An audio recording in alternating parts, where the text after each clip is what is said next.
Halo adik-adik semua. Koko senang banget nih kita bisa ketemu lagi hari ini. Nah, kan kemarin udah sekolah biasa, sekarang hari Minggu kita harus sekolah Minggu, oke? Nah, yuk kita semua bangkit berdiri, kita nyanyiin lagu Adalah Sukacita di Hatiku.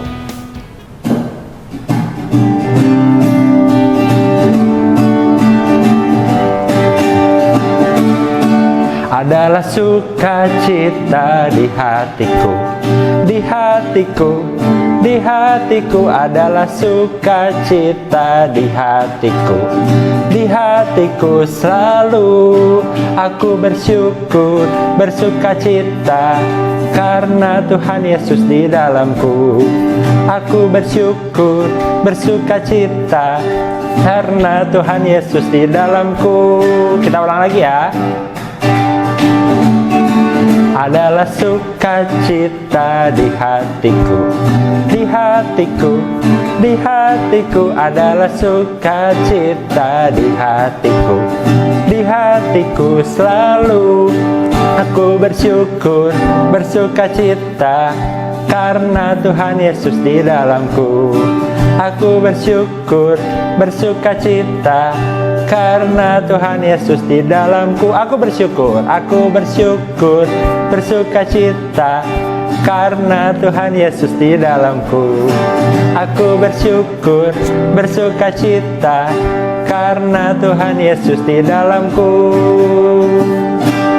Ya, sebelum kita mulai lebih lanjut, kita berdoa dulu. Yuk, kita lipat tangan, kita tutup mata, Koko pimpin ya. Tuhan, kami mengucap syukur untuk hari Minggu ini. Engkau telah memberkati kami dari hari Senin kami sekolah hingga sampai saat ini. Engkau berkati juga sekolah Minggu ini ya Bapak, agar sekolah Minggu ini bisa berjalan dengan baik. Berkati juga nanti Ibu Emma yang akan bercerita. Engkau juga sertai Ibu Emma ya Bapak. Terima kasih ya Bapak, dalam nama kami berdoa dan bersyukur. Amin. Nah, adik-adik semua di sini siapa yang sukacita? Ayo angkat tangan. Nah, yang sukacita atau yang lagi sedih sedikit nggak apa-apa, tapi Koko mau ajak kita semua buat nyanyi dari hati kita, karena dari hati ini kita menyanyikan itu tulus dan Tuhan juga pasti seneng kalau misalnya kita nyanyi dari hati kita. Oke? Yuk, Koko mau ajak kita nyanyi satu lagu, Hatiku Penuh Nyanyian.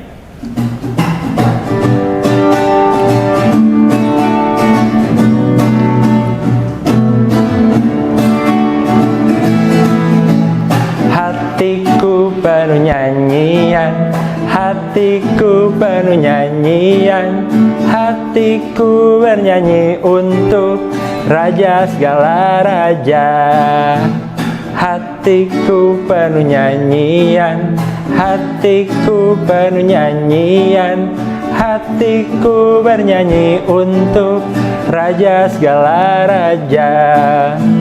Sembahlah dan pujilah Dia, sembahlah dan pujilah Dia, sembahlah dan pujilah Dia, Raja segala raja. Hatiku, hatiku penuh nyanyian, hatiku penuh nyanyian, hatiku bernyanyi untuk Raja segala raja.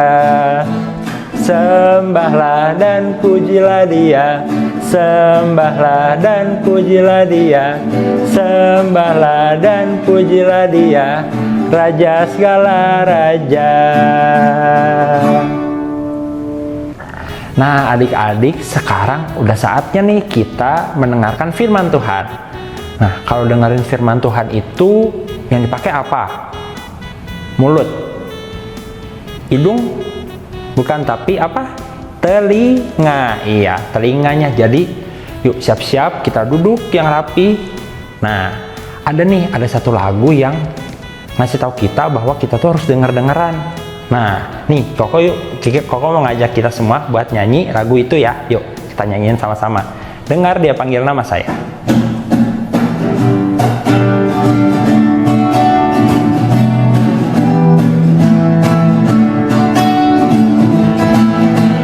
Dengar Dia panggil nama saya, dengar Dia panggil namamu, dengar Dia panggil nama saya, juga Dia panggil namamu. Ku Ku jawab ya, ya, ya. Ku jawab ya, ya, ya.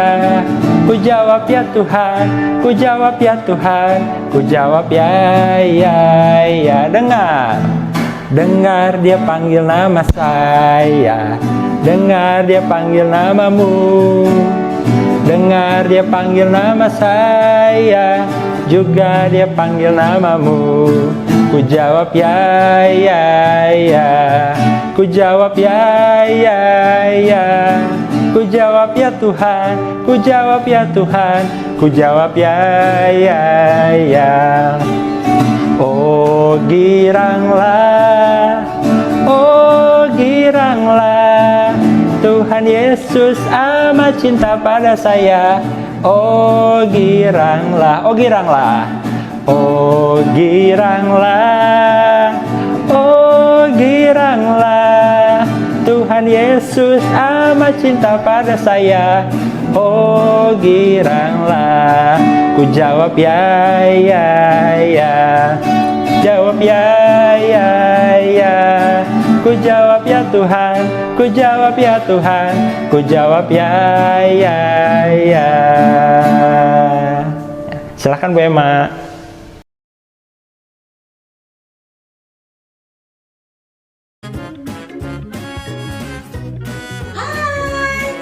Selamat pagi anak-anak. Senang bisa jumpa anak-anak kembali. Saat ini waktunya cerita Alkitab.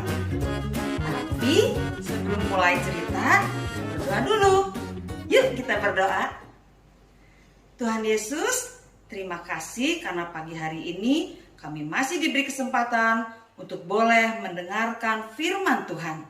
Tuhan tolong supaya kami boleh mengerti firman Tuhan ini, menyimpannya dalam hati kami, dan kami boleh melakukannya dalam kehidupan kami. Terima kasih Tuhan Yesus. Dalam nama Tuhan Yesus kami berdoa dan bersyukur. Amin. Anak-anak, cerita hari ini diambil dari kitab Yosua. Anak-anak yang sudah bisa buka Alkitab, yuk kita buka sama-sama kitab Yosua pasal 5, dimulai dengan ayat yang ke-13 sampai Yosua pasal yang ke-6. Anak-anak sudah mendapatkannya? Kita dengarkan ceritanya. Anak-anak, Bapak Musa, pemimpin bangsa Israel yang memimpin bangsa Israel keluar dari Mesir, sudah meninggal. Tetapi Tuhan Allah sudah memilih seorang pemimpin yang baru untuk bangsa Israel. Namanya Yosua. Tuhan memberi tugas kepada Yosua untuk memimpin bangsa Israel menuju ke negeri Kanaan. Negeri yang Tuhan Allah janjikan akan diberikan kepada bangsa Israel. Anak-anak, sama seperti Tuhan memimpin dan menyertai Bapak Musa, Tuhan juga berjanji kepada Yosua bahwa Tuhan akan menyertai Yosua kemanapun Yosua pergi. Tuhan mau Yosua sebagai pemimpin bangsa Israel yang baru menjadi pemimpin yang kuat dan berani. Yosua tidak perlu takut karena Tuhan Allah sendiri yang akan menyertai Yosua. Ketika Yosua dan bangsa Israel berjalan menuju negeri Kanaan, negeri yang Tuhan janjikan untuk mereka, mereka menjumpai sebuah kota. Kota dengan tembok raksasa. Tembok yang begitu tinggi, begitu tebal, dan terlihat begitu kokoh dan kuat. Dengan pintu gerbang yang besar. Tetapi pintu gerbang kota yang besar itu sudah tertutup rapat. Mengapa ya pintu gerbang itu tertutup rapat? Oh, rupanya raja dan penduduk Yeriko tidak mau bangsa Israel masuk ke kota mereka. Mereka takut dan gemetar menghadapi bangsa Israel. Mengapa mereka takut dan gemetar? Karena mereka mendengar bahwa bangsa Israel memiliki Allah yang hebat, yang berkuasa, dan bisa melakukan banyak hal yang ajaib. Mereka mendengar bahwa Allahnya bangsa Israel adalah Allah yang membelah laut Teberau, sehingga bangsa Israel bisa berjalan di tanah yang kering, menyeberangi laut Teberau itu. Allah Israel, Allah yang memimpin bangsa Israel selama di padang gurun dengan tiang api dan tiang awan. Allah Israel juga Allah yang memberikan mana, makanan yang turun dari surga untuk bangsa Israel. Dan masih banyak perbuatan-perbuatan Allah yang ajaib, sehingga raja dan penduduk kota Yeriko takut menghadapi bangsa Israel. Maka pintu gerbang kota ditutup dengan rapat.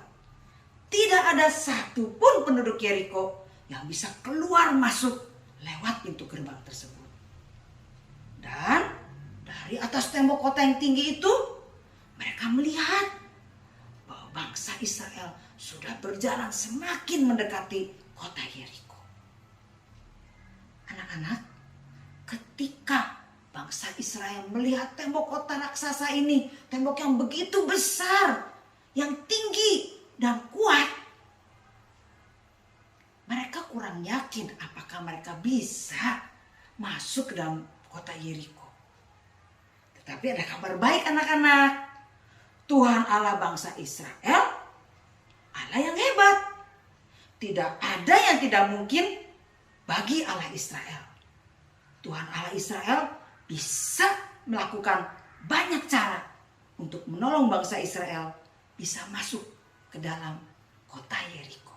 Untuk sementara waktu, bangsa Israel berkemah di pinggir Kanaan. Dan anak-anak, suatu malam, ketika Yosua berada dekat Yeriko dan melayangkan pandangannya, tiba-tiba berdiri seorang laki-laki di hadapan Yosua. Laki-laki ini membawa pedang dan terlihat siap berperang. Yosua tidak mengenali siapa laki-laki ini. Karena itu Yosua bertanya, "Kamu kawan atau lawan?" Dan laki-laki ini berkata, "Aku bukan kawan dan aku bukan lawan. Aku panglima bala tentara Tuhan." Wah, mendengar perkataan laki-laki ini, Yosua menyadari bahwa yang berdiri di hadapannya adalah Tuhan Allah sendiri. Karena itu, Yosua sujud dengan mukanya sampai ke tanah dan menyembah Dia. Lalu Tuhan Allah berkata kepada Yosua, "Aku akan memberikan kota itu ke dalam tanganmu. Kamu akan mengalahkan kota Yeriko." Wah, anak-anak, Yosua diyakinkan bahwa Yosua dan seluruh bangsa Israel tidak akan berjalan sendiri, tetapi Tuhan Allah sendiri yang akan memimpin bangsa Israel untuk bangsa Israel bisa masuk ke dalam kota Yeriko. Bangsa Israel cuma perlu percaya kepada Allah dan taat melakukan apa yang Allah katakan kepada mereka. Lalu Tuhan Allah memberitahu Yosua apa yang Yosua dan bangsa Israel harus lakukan. Yosua harus membentuk barisan yang terdiri dari orang-orang bersenjata di barisan paling depan. Diikuti oleh 7 orang imam yang membawa sangkakala yang terbuat dari tanduk domba. Lalu di belakangnya imam yang membawa tabut dan barisan penutup di bagian belakang. Barisan ini harus mengelilingi kota Yeriko selama 7 hari. Hari ke-1 sampai hari yang ke-6 mereka harus mengelilingi kota Yeriko sebanyak 1 kali. Dan pada hari yang ke-7 mereka harus mengelilingi kota Yeriko sebanyak 7 kali. Apakah kira-kira bangsa Israel dan Yosua mau menaati Allah? Besok harinya Yosua mulai mengumpulkan pasukannya. pasukan yang berbaris ini mulai bersiap-siap untuk berbaris mengelilingi tembok kota Yeriko. Peniup sangkakala, para imam ini mulai meniupkan sangkakalanya.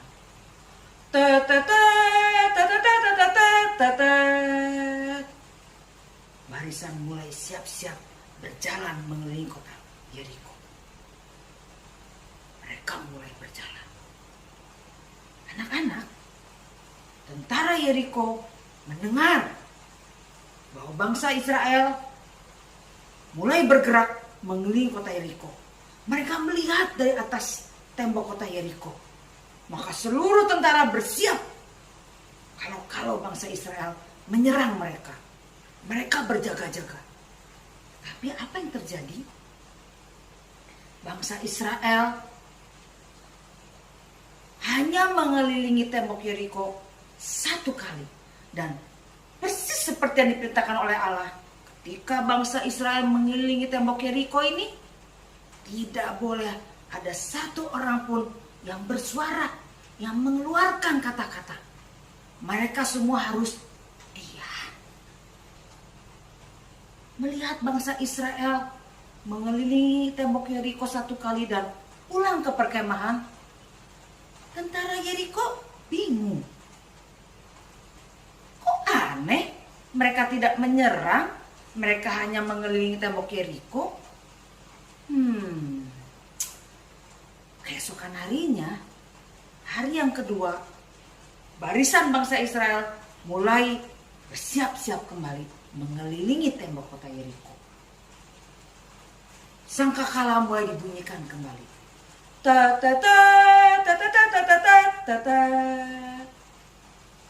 Pasukan mulai berjalan mengelilingi tembok kota Yeriko.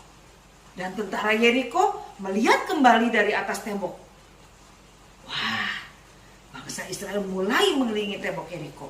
Mereka harus bersiap-siap. Tetapi sama seperti hari kemarin, bangsa Israel cuma mengelilingi tembok Yeriko, lalu pulang ke perkemahan. Dan tentara-tentara Yeriko mulai bertanya-tanya, ini jadi perang atau tidak?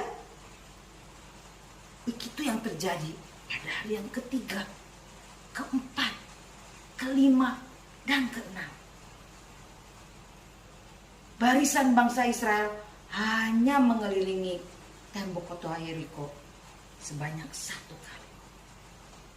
Pagi-pagi benar pada hari yang ketujuh, Yosua mengumpulkan kembali barisannya dan mengatakan bahwa pada hari ini mereka harus mengelilingi tembok kota Yeriko sebanyak 7 kali. Tidak boleh ada yang berbicara sepatah kata pun. Mereka harus diam. Dan nanti ketika mereka mendengar suara sangkakala dibunyikan kuat-kuat dengan suara yang panjang dan nyaring, mereka harus bersorak karena Tuhan Allah akan menyerahkan kota Yeriko ke dalam tangan mereka. Tentara Yeriko melihat kembali di atas tembok. Ya, paling juga ada suara sangkakala dibunyikan. Mereka mengelilingi tembok Yeriko lalu pulang ke perkemahan. Ya sudahlah, santai saja. Lalu mereka melihat dan mendengar. Betul, para imam mulai meniup sangkakala.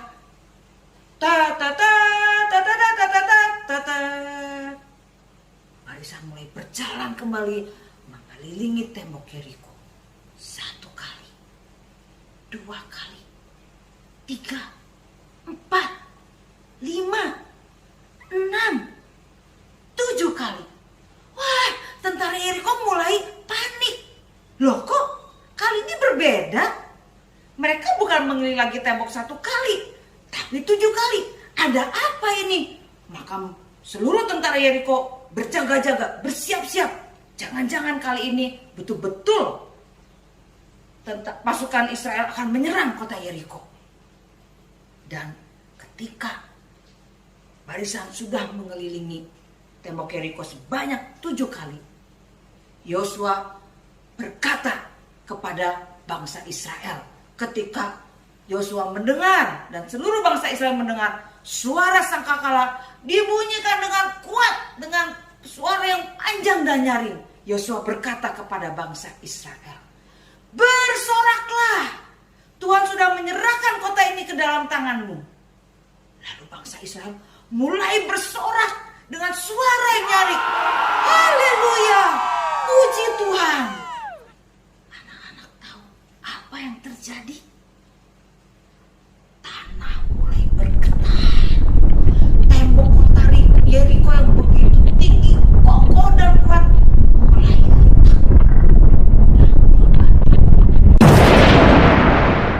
Tembok kota itu runtuh. Israel mulai bergerak maju ke depan. Mereka memanjat tembok kota yang runtuh itu, masuk ke dalam kota Yeriko, menyerang kota Yeriko, merebut kota Yeriko, dan Tuhan Allah memberikan kemenangan yang besar untuk seluruh bangsa Israel. Karena bangsa Israel mau percaya kepada Tuhan Allah dan mau taat melakukan persis seperti apa yang Allah katakan kepada mereka. Anak-anak, bukan hanya bangsa Israel yang harus taat kepada Tuhan Allah, tetapi Tuhan Allah juga mau ibu dan anak-anak taat kepada Allah. Bagaimana caranya? Anak-anak bisa membaca Alkitab. Karena di dalam Alkitab ini banyak perkataan Allah yang kita bisa baca, yang kita bisa pelajari, dan kita semua belajar untuk melakukan apa yang Allah katakan yang ada di dalam Alkitab ini. Anak-anak mau taat seperti bagaimana bangsa Israel taat kepada Allah? Ketika kita mau belajar taat kepada Allah, maka Allah akan melakukan perkara-perkara yang besar, yang ajaib dalam hidup kita. Nah anak-anak, seperti ayat hafalan kita pada hari ini yang diambil dari Lukas 11 ayat 28b. Firman Tuhan berbunyi, "Yang berbahagia ialah mereka yang mendengarkan firman Allah dan melakukannya." Anak-anak bisa ikuti bersama-sama dengan ibu sekali lagi. Lukas 11 ayat 28b. Yang berbahagia ialah mereka yang mendengarkan firman Allah dan melakukannya. Lukas 11 ayat 28b. Tuhan mau anak-anak mendengarkan semua perkataan Allah dan taat melakukannya. Ibu mau ajak anak-anak menyanyikan sebuah lagu. Lagu ini janji kita kepada Tuhan bahwa ibu dan anak-anak mau belajar menjadi anak-anak Tuhan yang mau mendengar dan taat kepada Allah.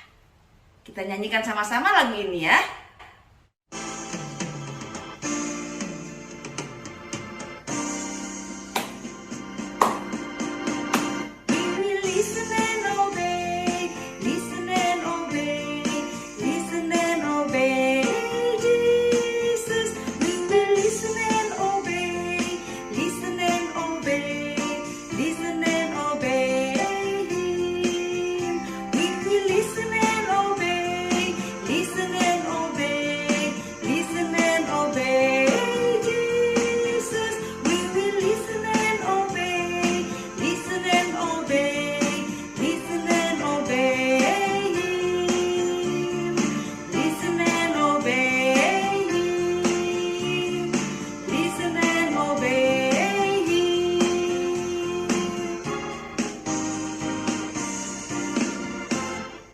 Anak-anak, minggu ini kita mau belajar menjadi anak Tuhan yang mau mendengar dan taat kepada Allah.